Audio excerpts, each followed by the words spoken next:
Je suis coach de Lornian Yumukusi Ata, l'hymne national, la procureure des médias, la juge suprême des médias, la chef d'état-major des médias, la maréchale des analyses, la congosseuse 4K. Bienvenue dans ma zone de turbulence, bienvenue dans mon haut lieu, bienvenue dans l'usine du Congo.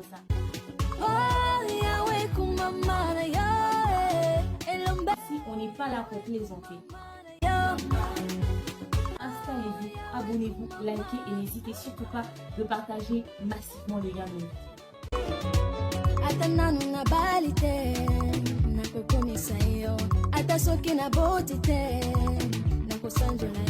Coucou ma communauté, salut les winners, j'espère que vous allez bien, moi ça va, bienvenue sur Demeure Officielle, heureuse de vous savoir nombreux en train de me suivre de partout. Si vous n'êtes pas encore abonné à cette chaîne, abonnez-vous, n'oubliez surtout pas d'activer la cloche de notification et de partager massivement les liens de mes vidéos. Alors là, nous allons parler de ce phénomène qui choque le monde entier, la vente des orteils. C'est peut-être pour vous la toute première fois d'entendre parler de cette histoire, mais en tout cas, je pense que les amis de la République démocratique du Congo vont être d'accord avec moi que c'est un phénomène qui, depuis plusieurs années, mais seulement cette fois-ci avec l'arrivée de la nouvelle technologie, avec l'arrivée de l'Internet. Voilà pourquoi l'information a circulé très rapidement et surtout de cette manière parce que ça paraît bizarre, ok? Installez-vous, prenez un bon verre d'eau ou un bon verre de jus, vous en aurez certainement besoin. Alors, parlons de la vente des orteils. Nous sommes au Zimbabwe, c'est de là que sort encore cette histoire. Dernièrement, nous étions sur les réseaux sociaux avec ce phénomène très bouleversant. Il s'agissait de filles qui étaient capables de coucher avec les chiens, n'est-ce pas, pour avoir de l'argent, pour essayer de stabiliser leur situation financière, pour essayer de gagner ceci, d'obtenir cela. Et plus tard, on a entendu parler de cette histoire Potapoti. Le phénomène Potapoti a fait le tour des réseaux sociaux. Ça a encore plus choqué, plus que même les filles qui couchaient avec des chiens. Ça a encore plus choqué parce que, attendez, que quelqu'un puisse manger les excréments de l'autre, que quelqu'un puisse manger le caca de l'autre, c'était juste incroyable, ok?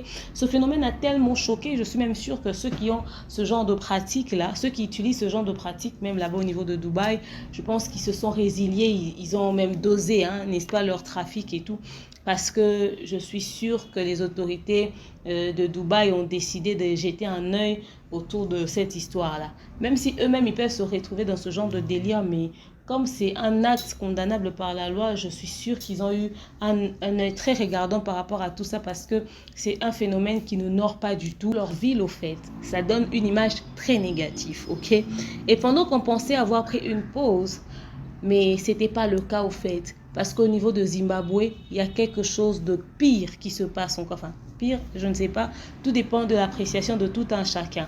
Mais en tout cas, une chose est sûre est que c'est juste incroyable. Au Zimbabwe, il y a ce phénomène de vente des orteils. Au fait, qu'est-ce qui se passe? Comme je le disais tout à l'heure, à cause de la situation économique, du manque d'emploi, du manque de travail et tout ça, les jeunes n'arrivent pas à s'en sortir. Même certains parents, ok, les ritualistes ont décidé de lancer ce business en disant, vous venez avec un orteil, enfin, avec votre pied, vous nous vendez un orteil et on vous donne de l'argent. Vous en vendez deux, on vous donne de l'argent. Vous nous donnez trois, on vous donne encore plus d'argent, ok? Et c'est pas n'importe quel montant. Avec cette histoire de vente des orteils, tu peux te faire beaucoup d'argent. Tu peux gagner 10 000, 20 000 dollars, 30 000, 40 000, même 50 000. Et si jamais tu vendais tous les orteils de ton pied, imaginez un peu la suite, ok? C'est ce qui se fait de ce côté-là de Zimbabwe. D'ailleurs, il paraîtrait que les autorités ont décidé de mener des enquêtes autour de tout ça. Donc, c'est-à-dire quand on t'attrape, toi tu es un jeune, on te demande de te déchausser.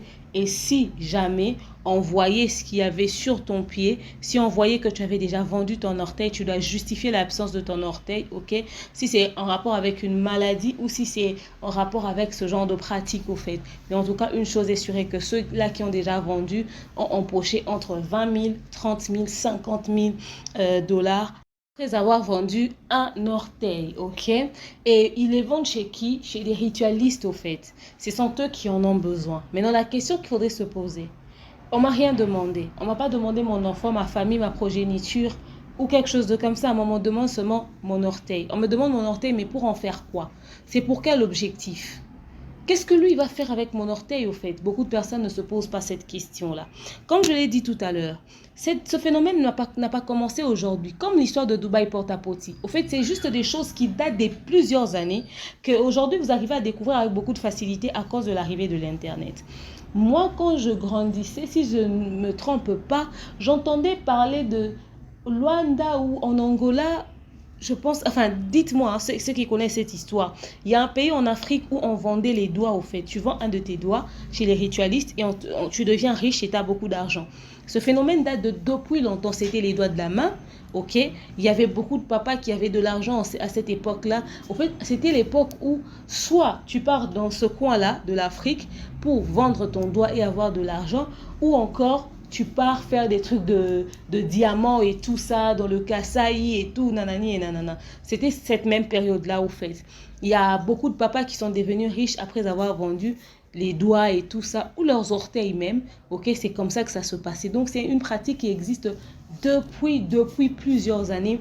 Beaucoup de nos vieux papas ont utilisé ce genre de pratique. Ok, on se disait, mais pourquoi papa n'a pas d'orteil? Peut-être que parce que papa avait la diabète et tout ça, voilà pourquoi il n'avait plus d'orteils et tout, nanani, nanana. Ou encore peut-être parce qu'il a la diabète, voilà pourquoi il n'a plus de doigts. En tout cas, c'est une pratique qui existe depuis des années, mais depuis vraiment des années. Et c'est des personnes qui sont dans des pratiques cheloues, c'est-à-dire qui sont dans des pratiques occultes, qui ont l'habitude d'acheter des orteils, etc., etc. Et en échange, ils donnent de l'argent. Moi, maintenant, mon problème, ce n'est même pas eux. Ok, les ritualistes qui demandent cela. Mais c'est les personnes qui vont vendre leurs orteils. Est-ce que vous vous posez la vraie question? Qu'est-ce qu'ils en font au fait? Tu vends ton orteil pour avoir 30 000 dollars. Et si grâce à ton orteil, tu pouvais avoir 100 000, 200 000, 300 000, peut-être que la vente des orteils de ton orteil que tu fais là, peut-être que ça veut dire que tu as vendu toutes les chances que tu pouvais avoir dans ta vie au fait. Peut-être que tu as vendu ton âme au diable. Pas peut-être, mais c'est déjà ça, vendre ton âme au diable. Pourquoi tu vas accepter de perdre une partie de ton corps en échange de l'argent sans savoir ce que c'est au fait? Vous demandez, mais les trafics d'organes humains, mais c'est bizarre, comment est-ce que ça peut se faire, etc., etc. Mais toi, tu vends ton orteil, frère. Tu n'es pas différent de ceux qui font trafic d'organes humains. Toi, tu as vendu une partie de ton corps, au fait. Tu as vendu une partie de ton corps et sans même t'inquiéter de savoir, mais il va en faire quoi? Qu'est-ce qu'on peut faire avec un orteil coupé? Est-ce qu'on va coller ça à quelqu'un d'autre qui a perdu son orteil? Au fait, pourquoi je vais vendre mon orteil et je gagne 30 000 dollars? Et si j'en vends deux, je gagne 60 000 dollars. Pourquoi autant d'argent seulement pour des orteils, au fait? Tu vas te dire peut-être les orteils servent à rien. Tu regardes et puis tu te dis, est-ce que ça sert à quoi? Je préfère vendre pour gagner de l'argent. Ça reste là, ça fait rien. Si à travers ça, je peux résoudre les problèmes de ma vie, je vais faire. Mais tu ne sais pas de ce dans quoi tu t'es embarqué. Et surtout, avant de vendre des orteils, est-ce que vous connaissez réellement votre état de santé? Si par exemple, tu es diabétique, tu as une idée des conséquences néfastes qui peuvent s'en suivre. C'est-à-dire, tu es diabétique, tu ne le sais peut-être pas encore, tu pars te faire couper ton orteil de n'importe quelle manière et tu restes avec une plaie.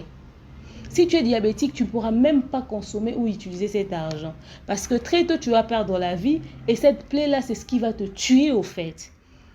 Et l'argent que tu as pris pour vendre cet orteil, c'est cet argent-là qu'on va utiliser pour te guérir du diabète.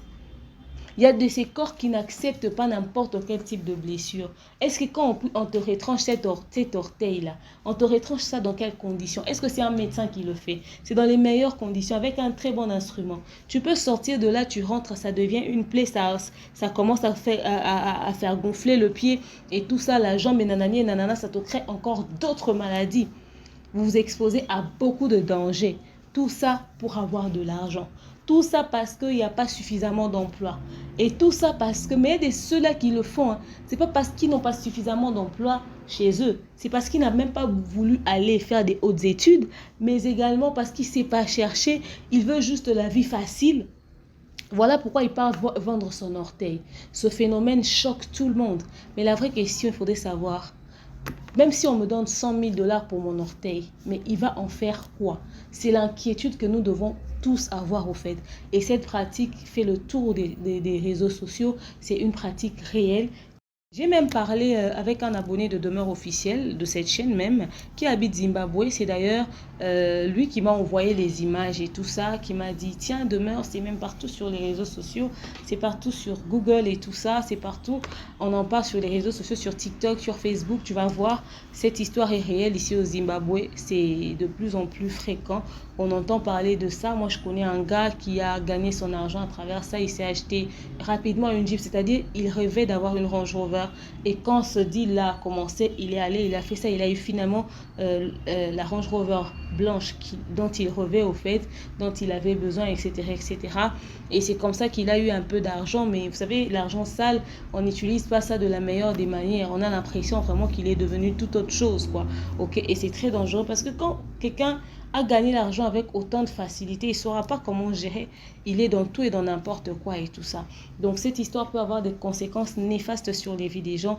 Est-ce que seulement les gens s'en rendent compte? Il faudrait vraiment que les autorités puissent jeter un œil sur toutes ces choses qu'on attache à chaque pays. Zimbabwe aujourd'hui, c'est les orteils. Dubaï, c'est manger du caca, coucher avec des chiens et tout ça. Chaque pays maintenant commence à avoir une identité qui n'est pas très propre. Il est vraiment temps que les autorités puissent jeter un œil sur tout ce désordre qu'il y a et tout ça. Et les gens qui font dans des trucs de pratique, nanana, au fait, je ne sais pas, hein, on ne va pas leur prêcher ou quoi que ce soit. Eux, c'est leur business, c'est leur taf. Chacun fait ce qu'il veut sur terre. Hein. C'est Dieu qui va nous juger. Seulement, c'est à nous de nous protéger, de ne pas ouvrir des portes qui vont nous porter préjudice ou encore créer des problèmes. On va laisser nos familles, on va laisser notre destinée, nos maisons, nos enfants, parce qu'on a voulu gagner 30 000 $ très rapidement. Et finalement, on perd beaucoup d'années de notre vie. Pourtant, on pouvait patienter et gagner des millions et avoir une longue vie et avoir même le temps de consommer ça avec tous nos orteils en place au fait. Alors vous dites-moi si vous avez déjà entendu parler de cette histoire, qu'est-ce que vous pensez de ce phénomène qui va carrément dans le sens de détruire la jeunesse, qui est en train de détruire notre société, qui va influencer en mal, n'est-ce pas, la vie de nos jeunes d'aujourd'hui. Dites-moi ça dans l'espace commentaire, je vous aime, je porte dans mon cœur et je vous dis à très bientôt. Bisous, bye.